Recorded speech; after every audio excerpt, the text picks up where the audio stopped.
Hello दोस्तों, welcome back to my channel. तो आज की इस वीडियो में हम बात करने वाले हैं हुक का नियम एवं प्रत्यास्था गुणांक के बारे में। तो प्रत्यास्था गुणांक क्या है, हुक का नियम कैसा है, क्या कहा था हुक ने, तो ये सब हम जानकारी इस वीडियो में जानेंगे। तो वीडियो बहुत ज़्यादा इंपॉर्टेंट है क्लास 11th के लिए। हमारे प्रत्यास्था पार्ट का जो सेकंड फिजिक्स है चैप्टर 1 का, बहुत ही इंपॉर्टेंट टॉपिक है प्रत्यास्था से रिलेटेड। और एक ही नियम है हमारा इसमें, और ये नियम हमारा जरूर आएगा।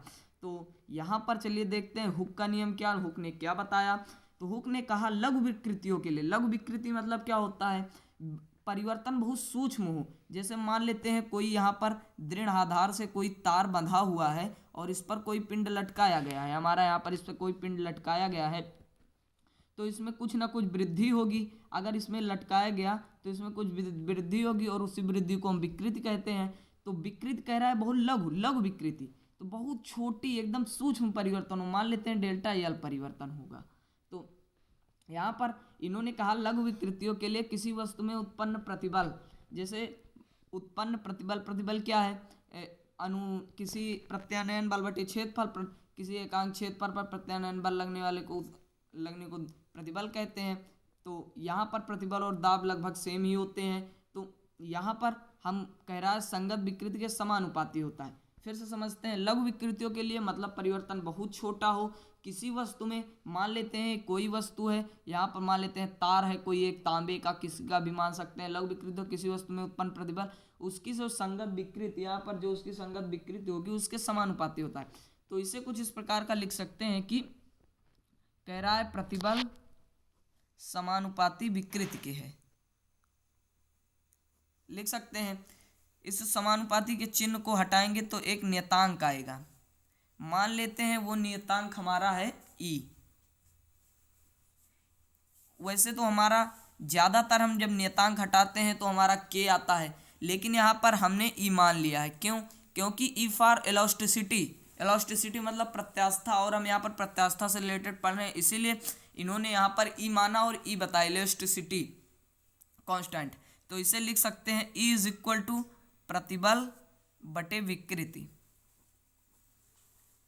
लिख सकते हैं।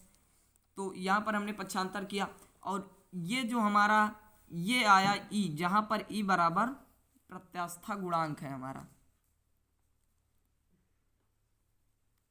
ये हमारा प्रत्यास्था गुणांक है।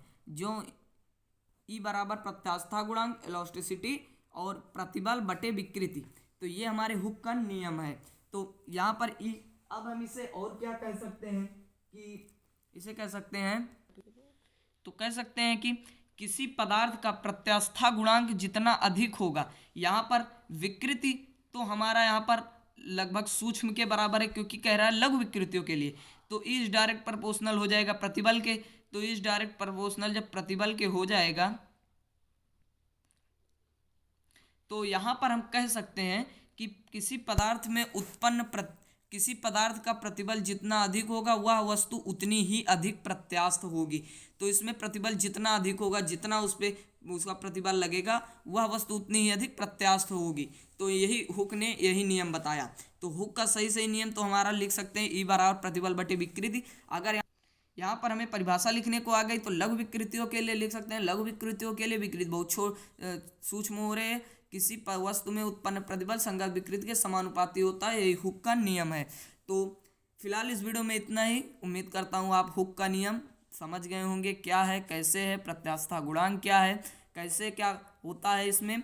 तो आज की इस वीडियो में इतना ही। उम्मीद करता हूँ वीडियो पसंद आया होगा, तो वीडियो को लाइक कर देना, चैनल को सब्सक्राइब कर देना और कमेंट बॉक्स में बताना वीडियो कैसा था। मिलते हैं अगले वीडियो में, तब तक के लिए बाय बाय।